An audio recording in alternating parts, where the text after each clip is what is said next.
Here are some of the headlines we are featuring today from your favorite news outlets at offthepress.com. It's no surprise that many gun owners don't fess up when pollsters ask them if they have firearms, but the numbers of those fibbing could be huge. Most polls show that about 30% of Americans say they own guns, but it could actually be twice that, according to a new study. Congress is on their summer break, but Republicans investigating the so-called Biden crime family are still working, and today they will hear from business partner Devon Archer. Investigative journalist John Solomon has 8 questions he would ask. The New York Times is confirming what we all know. Donald Trump is crushing 2024 opponents Ron DeSantis and Mike Pence. And Elon Musk continues to go his own way. While other tech firms are running from San Francisco as fast as they can, Musk says the social media platform, now known as X, is staying put. For stories like these and more updates all day long from your favorite news outlets, go to offthepress.com.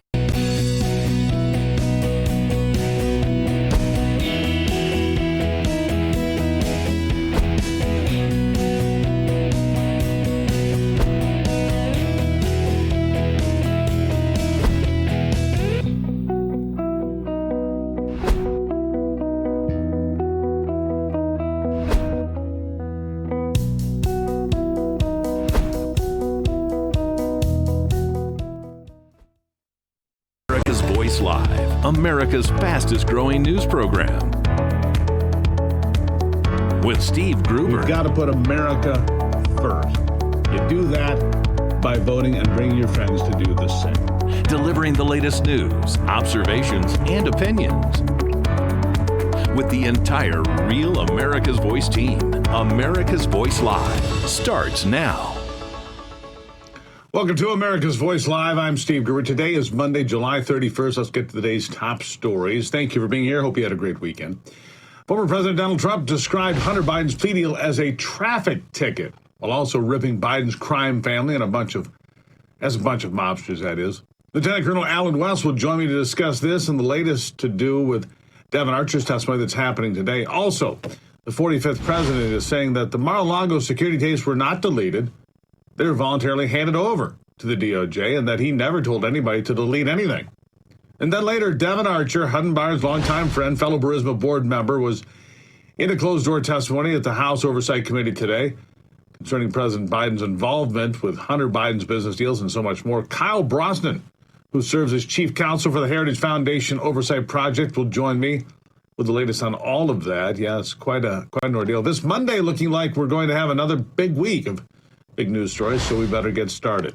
And the big story today, of course, is Hunter Biden's ex-business partner and BFF, Devon Archer, testifying in a closed-door meeting that began earlier today. It seems the Department of Justice didn't like that one bit, not one bit at all, because the DOJ, in the latest not-so-subtle move to hide the truth, actually took a shot at getting Archer, the star witness to the Biden corruption scandals, tossed into jail before he could appear.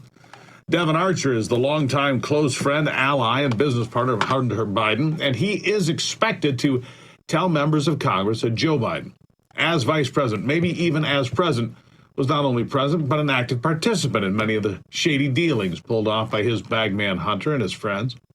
So in one of the most blatant moves yet by Biden's lieutenants to keep the scandal hidden, they were pushing for Archer to report to prison.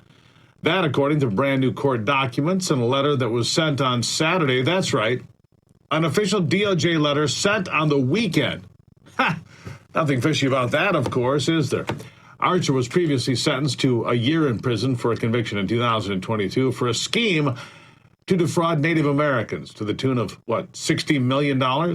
Archer has been fighting the conviction and has been out on bail for months now, but his attorney says this latest development is unusual, and he will be filing a formal response by midweek. Now, this is just another bizarre twist, and it's being noticed by those on both sides of the aisle. Listen.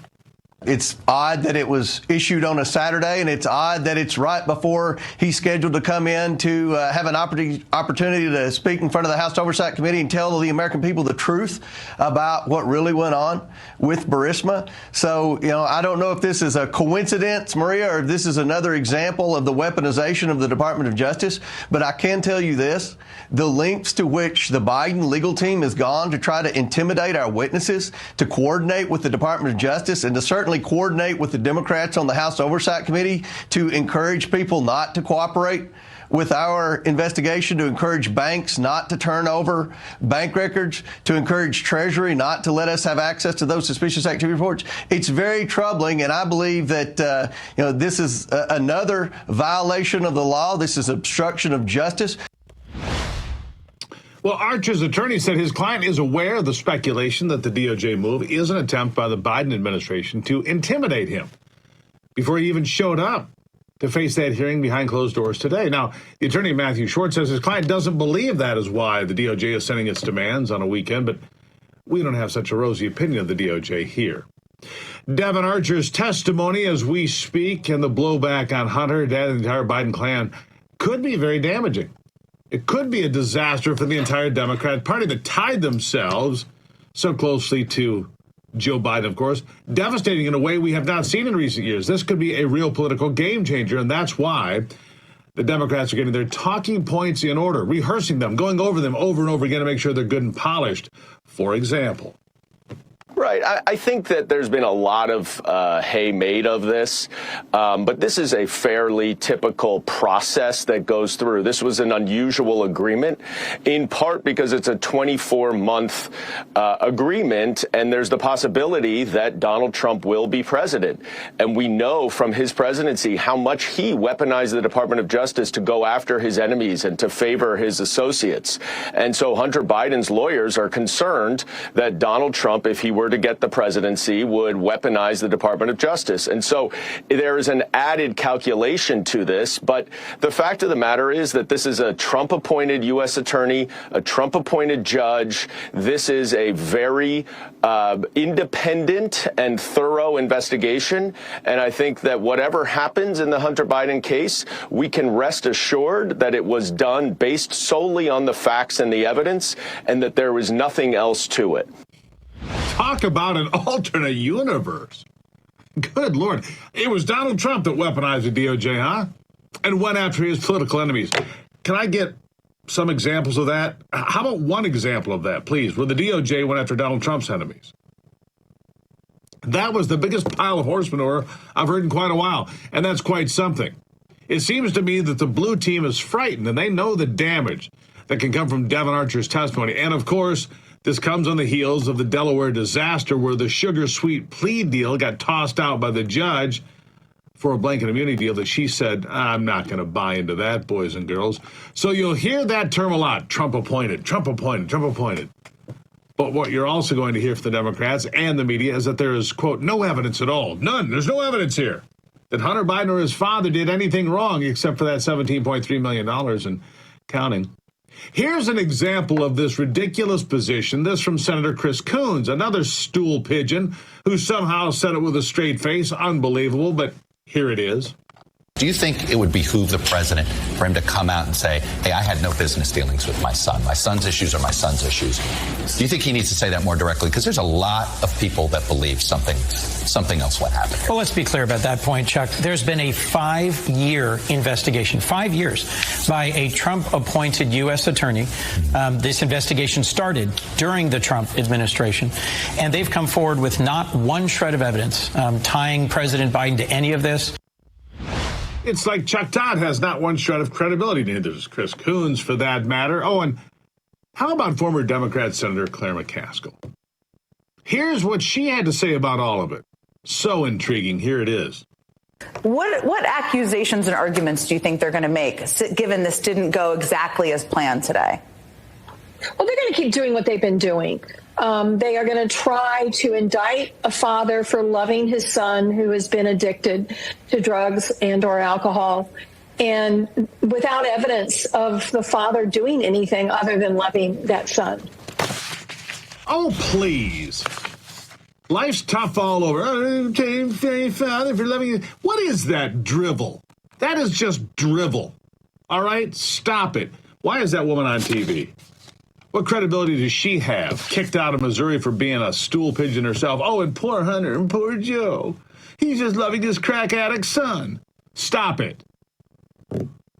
So that's all he's guilty of doing wrong. Otherwise, there's just no evidence he did anything wrong. Well, except that massive paper trail of text messages, emails, eyewitness testimony, $17.3 million and counting. Other than that, nothing to see here. It's like the Democrats and media think the only evidence that is viable is having Joe Biden on camera receiving money directly from a CCP spy chief, saying audibly that he is committing a crime by accepting the bribe. Oh, and they did accept money from a CCP spy chief, by the way. But yeah, that's not evidence either, apparently, to the Democrats like Claire McCaskill. But wait, it gets worse. Here's CNN interviewing Congressman Tim Burchett. Tim Burchett said to his face, Republicans just don't have any evidence of wrongdoing by the president. This is what they're saying to these people. Listen. Look, nothing has been made public yet that shows us all of this. When and if it is, we will get back to you. We'd love to talk to you if you have the evidence to show. But at this point, we haven't seen, the public hasn't seen any of this hard evidence that has been brought up. I don't know what you have $10 million coming from Burisma, a company. You know, they're accusing Biden they accuse Trump of doing what Biden actually did, $10 million of bribery. And they fired a guy. I mean, you can follow the money, ma'am. And these are FBI informants. These are FBI. Right, but it has to be proven. There has to be some proof. You can't just say it happened. There has to be some proof, right? You can't just say it unless, of course, they're saying about Donald Trump, at which point you can just say any damn thing, or any other Republican for that matter. Then you can say anything you want, and nobody pushes back. These people are such buffoons. This is what you'll hear all week, and for the whole election cycle, that there's no evidence. These are just Republican attacks against the much-beloved and scandal-free President Joe Biden, Joe Robinette Biden Jr., Mr. Perfect, a guy who's just trying to love his crack-addled son. Like this article from USA Today, trying to slime the president. Will GOP attacks on Hunter Biden hurt Joe Biden in 2024? No, Joe Biden will hurt Joe Biden in 2024 by being a dishonest crook. What part of that do you not understand? Oh, and CNN tried again to protect Hunter and Joe. But some guests just aren't going to go along with it. Some guests are going to say, what are you talking about? Here's Republican strategist Scott Jennings putting on his best Gruber impression, going off on that network for trying to protect Joe Biden after he finally recognized his seventh grandchild. Well, whoopee. Listen. The president has made being a family man a central part of his political identity. It's not Republicans, with all due respect, who made Hunter Biden into a complete scumbag on this and other issues. The ignoring his own daughter for 4 years, and the president of the United States hanging up a stocking for the dog, and not for his seventh grandchild. Okay, look, we can also have sympathy for people who are struggling with addiction. Let's keep this conversation respectful. Listen, I totally agree. And you know where I'm from, a lot of families deal with addiction. And you know who ends up picking up the pieces? The grandparents. And in this case, the grandparents would not acknowledge this little girl. It is offensive. But the bottom line is... But they have now.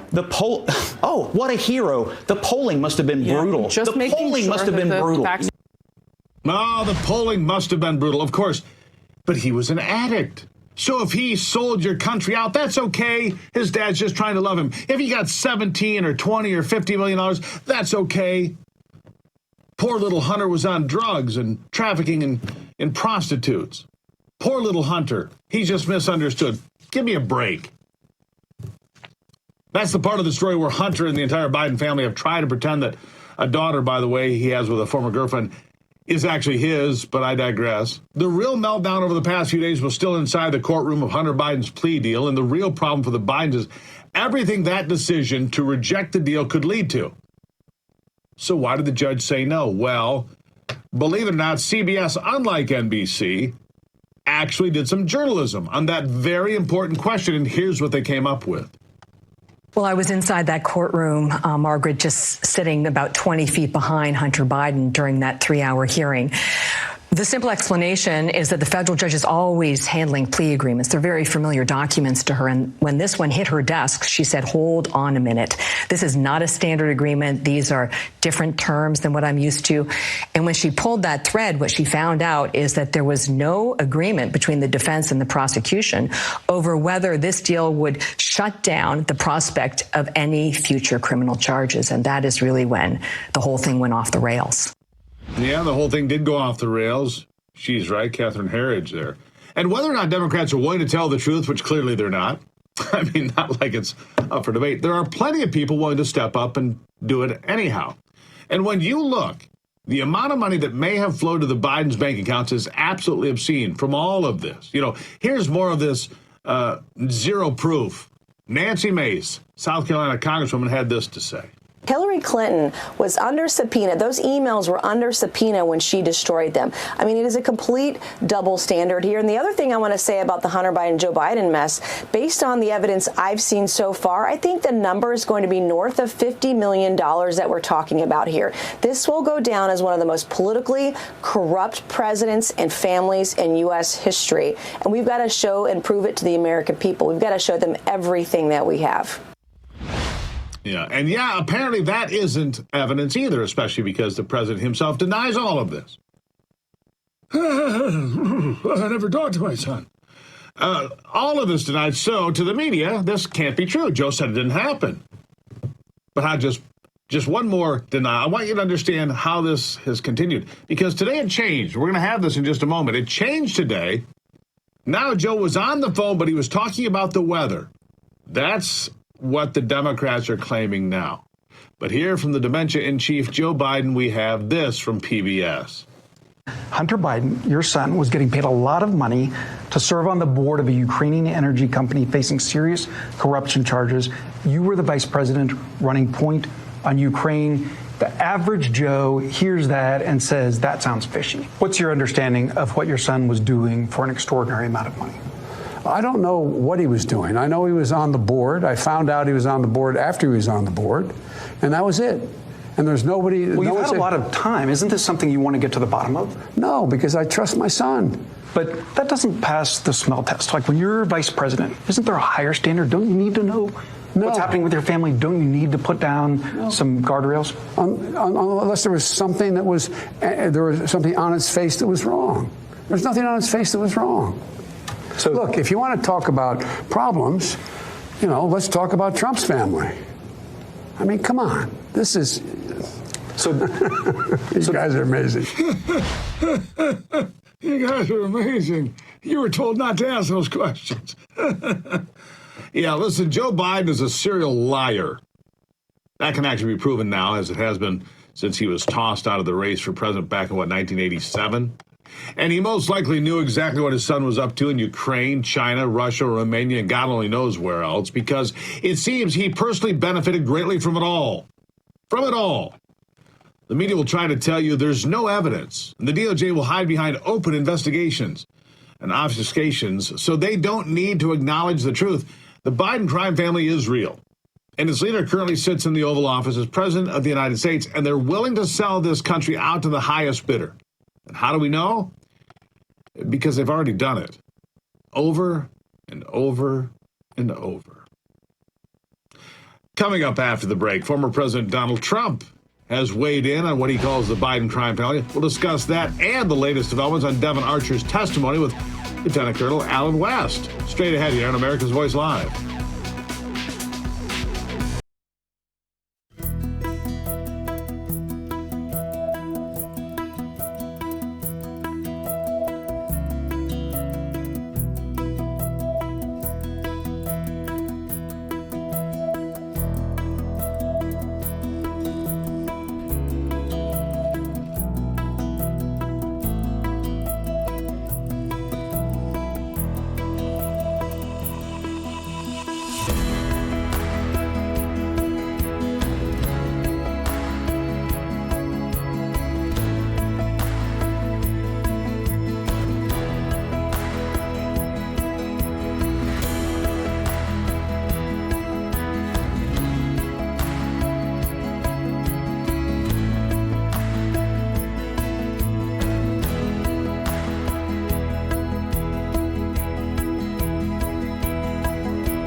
President Donald Trump, not surprisingly, praising the Delaware judge who picked apart that plea deal, that sweetheart deal for Hunter Biden last week, while also ripping Biden's crime family as, well, a bunch of mobsters. Listen. I think it's terrible. There's never been a time like this in our country. They go around indicting me for nothing, for really political interference or election interference is what they're practicing at a level nobody's ever seen. And this is a crime family. That was like mobsters, the way they spoke on the phone, the way he spoke on the phone about his father sitting there. And he was sitting there. Does anyone have a doubt about that? No, this is a thing that this country has never seen before. And nothing happens to him. And now, just moments ago, Joe Biden's de facto lawyer, Congressman Daniel Goldman, seems to be shaken, maybe a bit sweaty and a bit of a panic after hearing Devin Archer's testimony, trying to spin it as hard as he possibly can. Goldman admits that Joe did coordinate with Hunter's business associates, but he said he was just there to say hi. Just there to say hi. Watch this.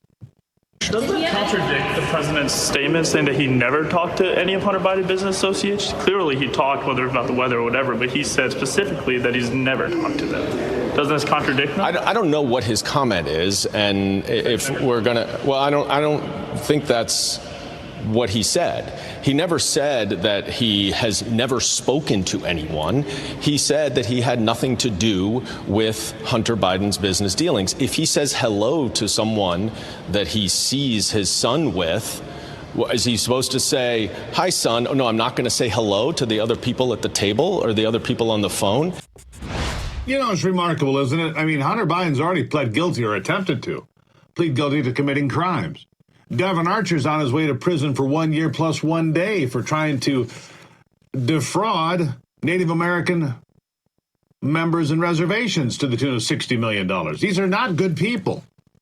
Here to discuss it is retired Army Lieutenant Colonel, former Congressman and current Executive Director of the ACRU, as well as a host of the Steadfast and Loyal podcast. He just wrapped up an episode, did Alan West, who's joining me now. Alan, good to see you. Always a pleasure to be with you, Steve. I mean, look, Hunter Biden finally admits that he has a child. Joe Biden magically in the last couple of days starts admitting he has 7 grandchildren after 4.5 years. You've got Hunter Biden that attempted to plead guilty to tax evasion and gun charges. You got Devin Archer here, who's on his way to prison at some point, it looks like. And Dan Goldman sits out there and says these things with a straight face. So they just talked about the weather, and he just was there to be introduced as a, please, none of this passes the stink test. No, you're absolutely right, and it really is offensive and condescending that they think that the American people are going to fall for this. And what is so interesting about last week is that Hunter Biden is going to show up in a court hearing for 3 to 5 minutes. He's going to plead guilty to evading paying taxes and also this charge with lying on a 4473 background check. But it was contingent upon him getting this sweet deal. And then when all of a sudden he realized that everything is falling apart, now the thing that he was going to plead guilty to, now he's pleading that he's not guilty of. And, Steve, you and I try to do and pull some chicanery like that, we're really going to be going into the big house and wearing an orange jumpsuit. So this two-tier system of justice is what is appalling to the American people, and they're sick and tired of the lying. And if this were the Trump family or this was any other American family, we'd all be doing big time behind the bars. Right, and let's just not parse words. Joe Biden said he never talked to Hunter Biden about any of his business deals. He wasn't involved in any way.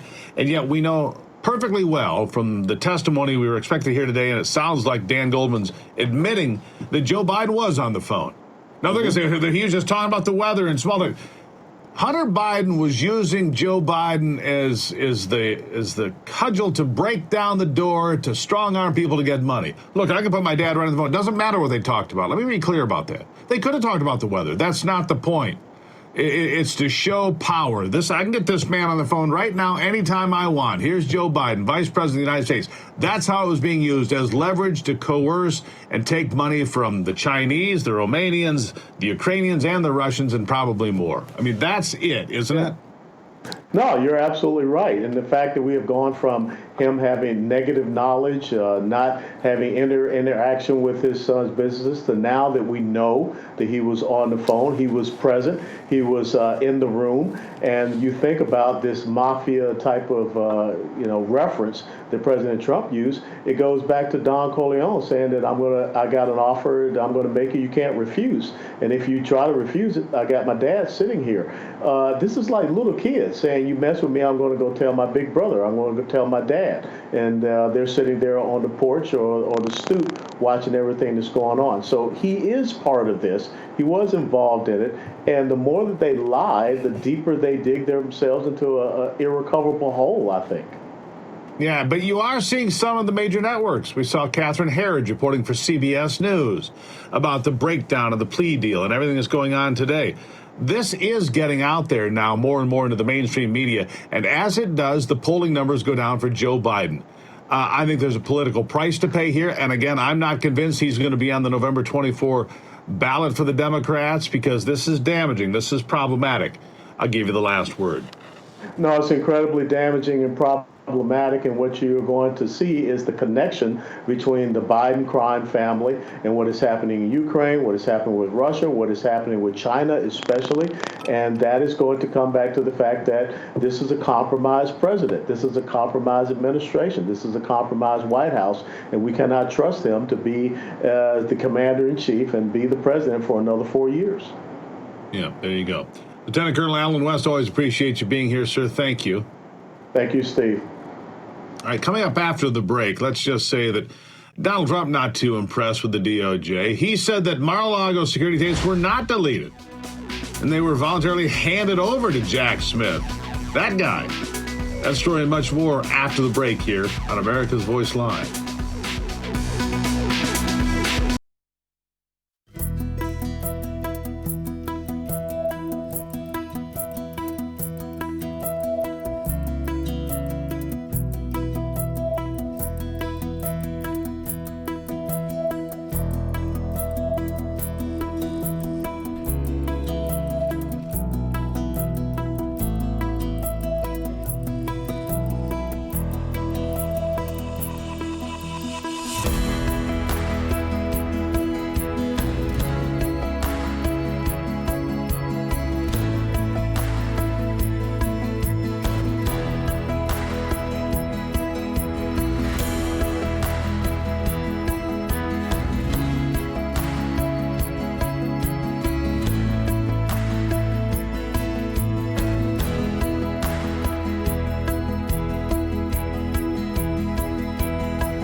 Well, we told you last week that Special Counsel Jack Smith found it appropriate timing last week to charge President Trump with 3 more charges relating to his documents case. Documents, it seems, that Trump was legally allowed to possess. This all came after Hunter Biden's sweetheart plea deal set up by his dad's DOJ got dumped by the judge and fell apart. The judge didn't like that the DOJ essentially trying to give Hunter immunity, blanket immunity, without saying they'd be doing that. But that's exactly what they're doing. Well, the 45th president had a few things on his mind about the new charges yesterday, specifically dealing with the charge that he attempted to direct the Mar-a-Lago security tapes be deleted. And here's what he wrote on Truth Social. Mar-a-Lago security tapes were not deleted. They were voluntarily handed over to the thugs headed up by Jack Smith. We did not even go to court to stop them from getting these tapes. I never told anybody to delete them. Prosecutorial fiction and misconduct, election interference, he wrote. Then Trump summed up exactly how he feels about the deep state and how it operates. Same as the Russia hoax. They knowingly accuse you of a fake crime, a crime that they actually make up. You fight these false charges hard, and they try and get you on obstruction. We're dealing with sick and evil people. I'd say the president is over the target on that one. Seems to be, anyhow. Well, the woman who is a heartbeat away from the presidency, or a bike ride, or the Air Force One steps, or a, quote, misplaced sandbag, Kamala Harris has suddenly decided it's a good time to talk about the border. She's apparently in charge of it, you know. That seems to be going great for us and her, right? She decided to go after Republicans for the problems at the southern border. Here's how she framed it. It's interesting. Listen.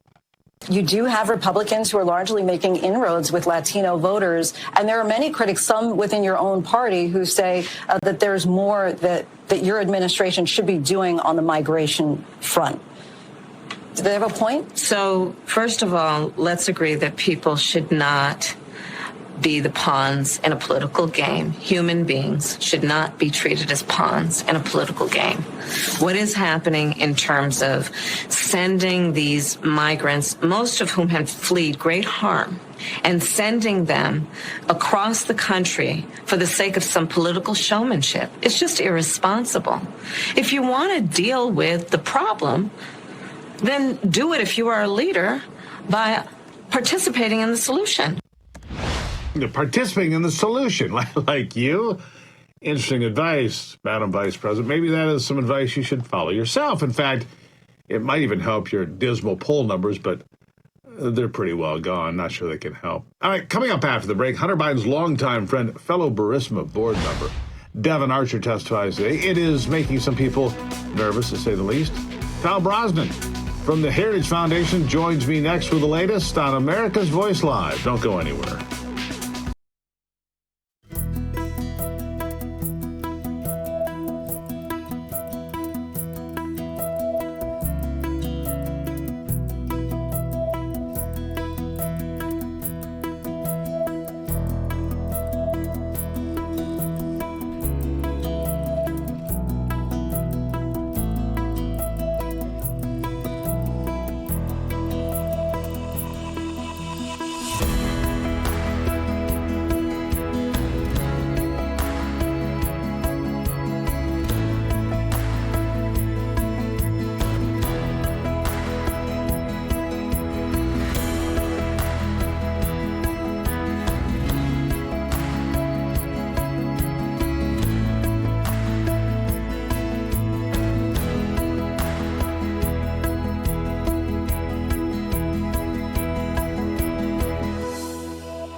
As you know, Devin Archer, it's Hunter Biden's longtime friend, his bestie, and fellow Burisma board member. Man, they made big money off that deal.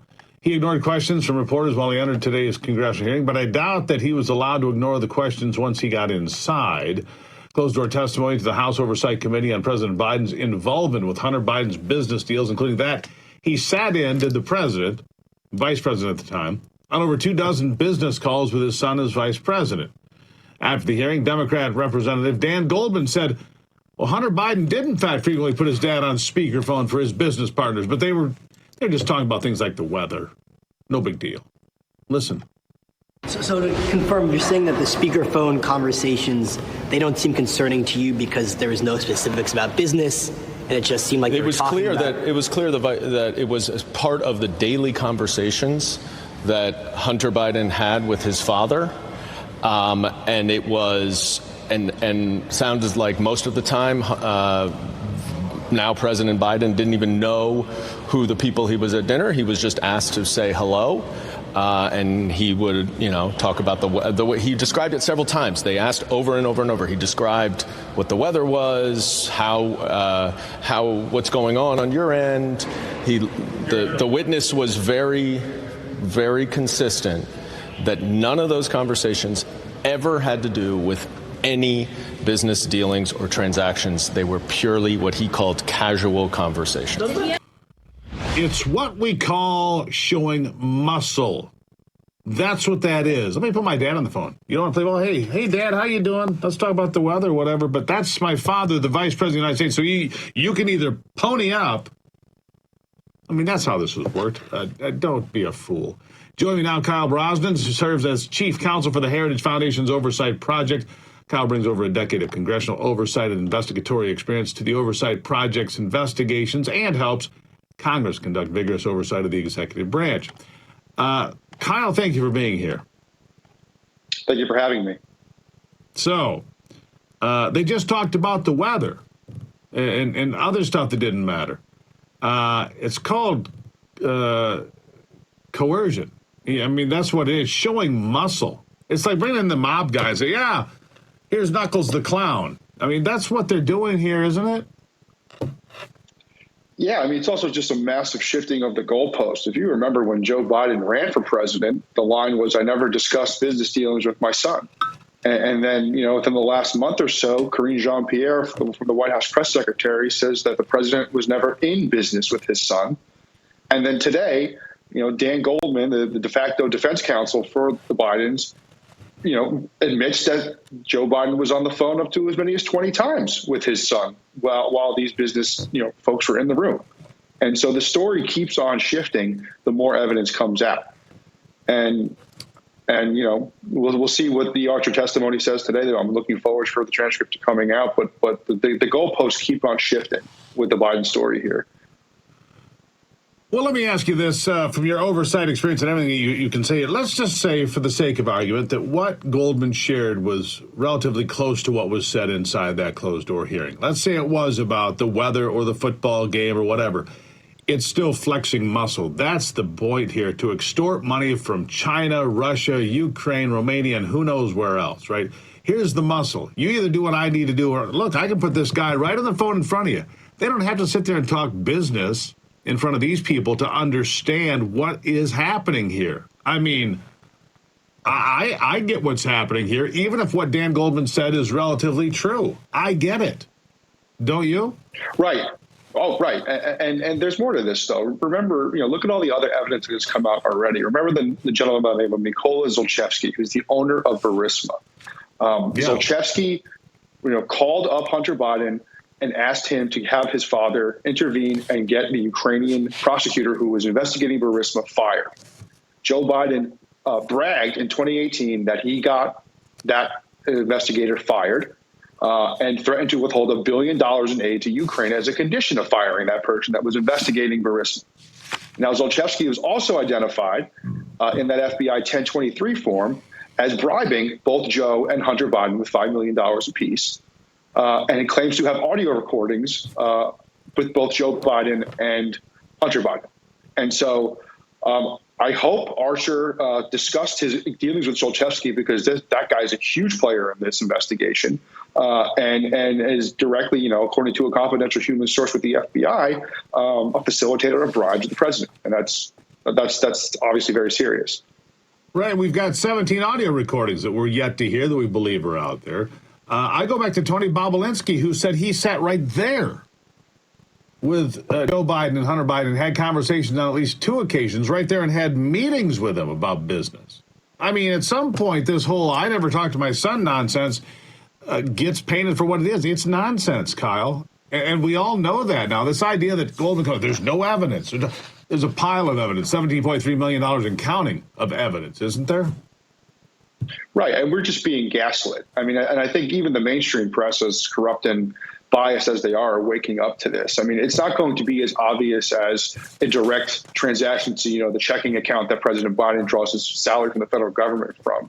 The House Oversight Committee has already revealed that Hunter has set up dozens of shell companies to basically launder money, that he got from his friends. Influence. Kyle, in fairness, would it really surprise you if Joe Biden did get something, directly into an account? I mean, never underestimate Joe Biden's ability to F something up, said Barack Obama, right? I mean, there it is, and he knew him pretty well. Never underestimate his ability to F something up. So, I mean, if he did something really dumb, it wouldn't surprise me or you, I don't think. Right, it wouldn't, but there are all of the hallmarks of a deliberate scheme to conceal and obfuscate the flow of money. I mean, Zlochevsky even said in the FBI 1023, or the source said, that it's going to take people 10 years to uncover these webs of financial transactions. So it was purposefully complex to be difficult, to make it difficult to follow the flow of money.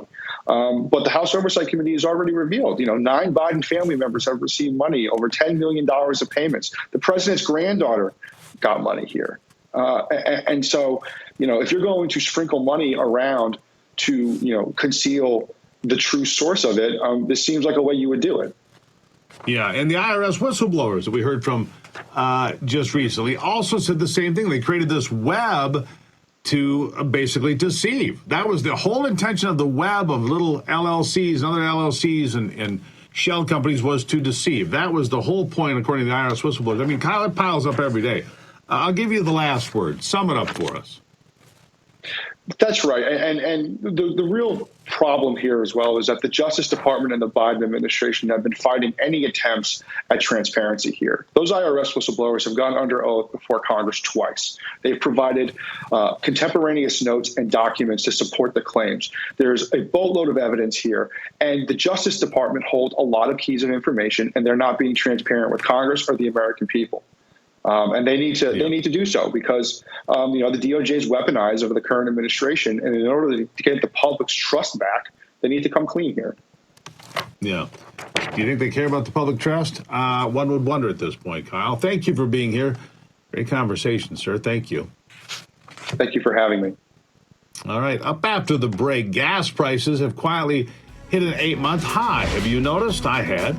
With an average price of $3.71 per gallon and rising. We'll have that story next on America's Voice Live, so don't go anywhere.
Well, gas prices hitting an 8-month high with an average price now $3.71 a gallon, up more than 13 cents from the previous week and the highest since November of last year. The increase comes as oil prices are surging, climbing over $10 a barrel in the past month to a 3-month high of just over $80 a barrel. Production cuts by OPEC nations and outages at U.S. refineries driven by intense summer heat have led to constrained oil supplies.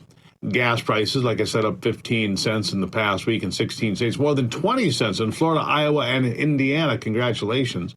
These rises in costs could impact next month's inflation report and put a financial strain on consumers as the Biden administration pushes for cleaner energy solutions like electric vehicles that nobody wants, apparently. Ford Motor Company losing $4.5 billion on EVs so far this year. The increase in prices from production cuts by Arab nations could also impact the U.S. as we enter peak hurricane season.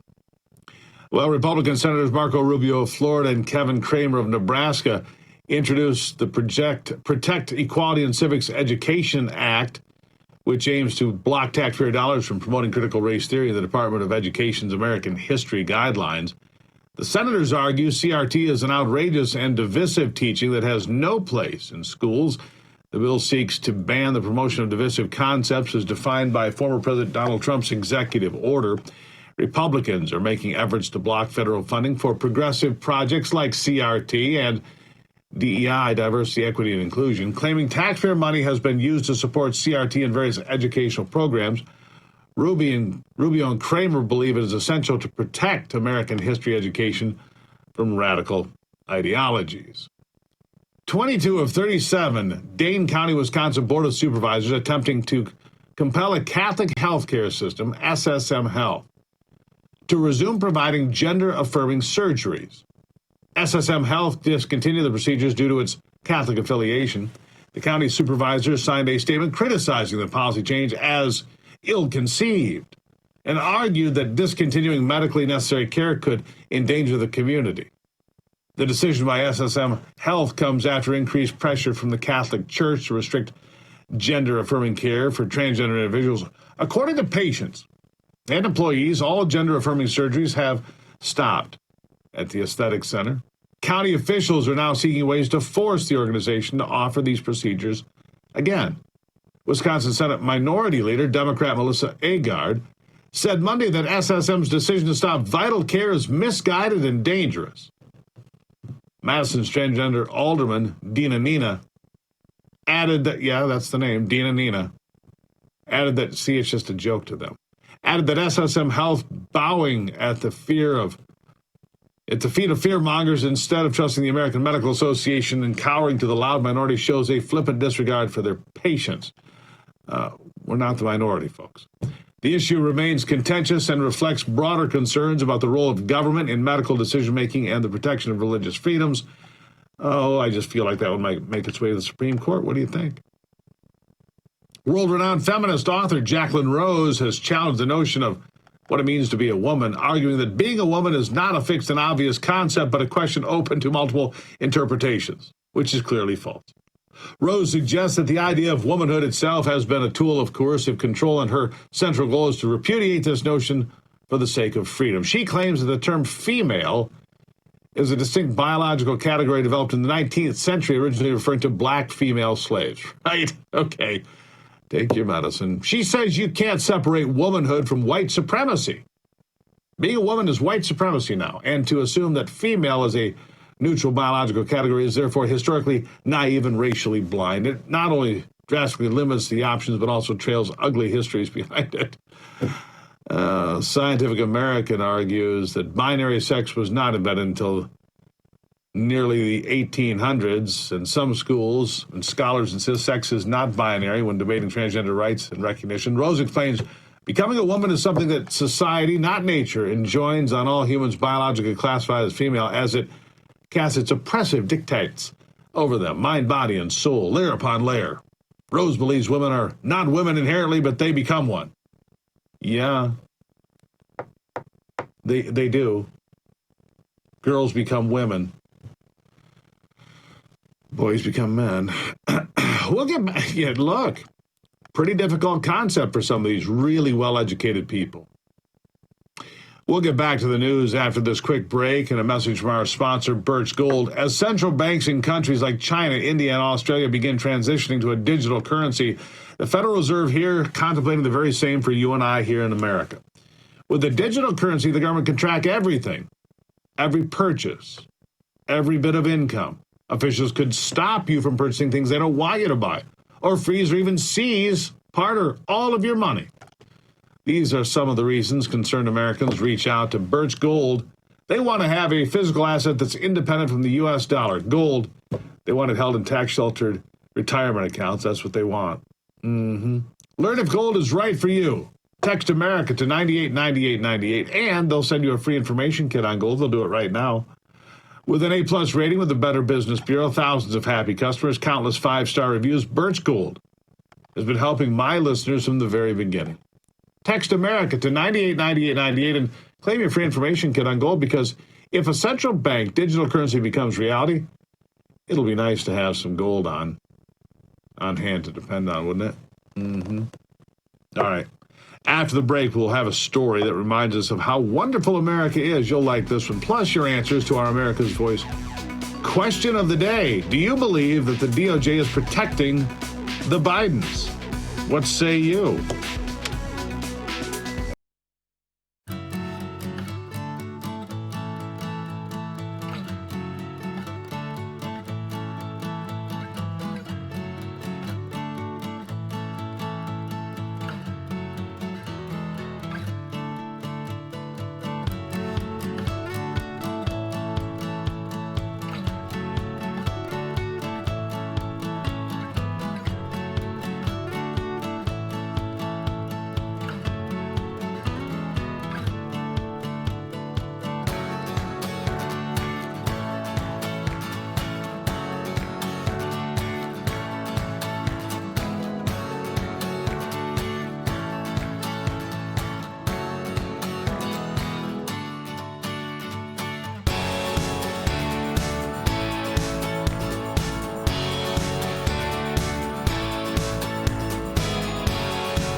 What makes America wonderful? You do.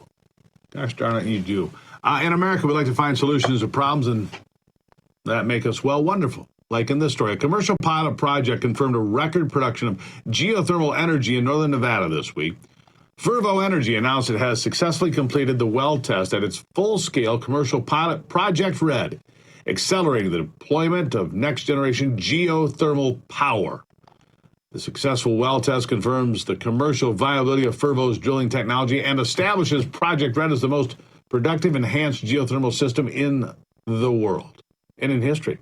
Geothermal technology produces electricity by pumping cold water underground, where it is heated up by the Earth's temperature and brought back to the surface without emitting harmful pollutants. The 30-day well test set new records for both flow and power output from an enhanced geothermal system. Fervo is the first company to successfully drill a horizontal well into thermal reservoirs of heat to produce commercial geothermal energy, thus reducing drilling risk.